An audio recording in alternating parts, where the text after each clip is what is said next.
રક્ષાબંધન, ભાઈ બહેનનો દિવસ, ખુશીનો દિવસ. ભાઈ પરદેશમાં હોય તો ઘરે રહેલી બહેન ભાઈની વાટ જુએ છે.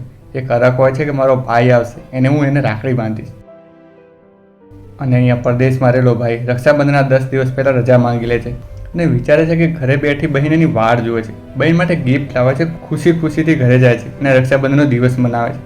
પણ આ રક્ષાબંધનનો દિવસ દરેક માટે ખુશીનો દિવસ નથી હોતો. મારા માટે આ દિવસ એક દુઃખનો દિવસ છે.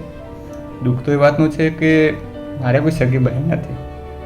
દર વર્ષે વિચારું છું મારે પણ એક સગી બહેન હોત જે મને રાખડી બાંધત, મારી વાટ જુઓત, મારી દરેક ખુશીમાં ખુશ હોત. હું ઉદાસ થઉં તો મને હિંમત આપોત. રક્ષાબંધનના દિવસ પર રાખડીની સાથે ભરપૂર ખુશીઓ આપોત. હું દુઃખી થઉં તો મને સમજાવોત, મારી દરેક વાતને ધ્યાનથી સાંભળોત.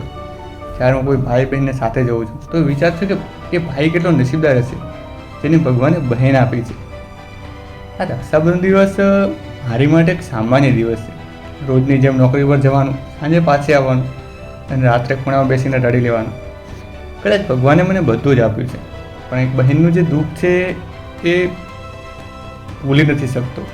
જ્યારે જ્યારે રક્ષાબંધન આવે છે ત્યારે દર વખતે રડવું પડે છે.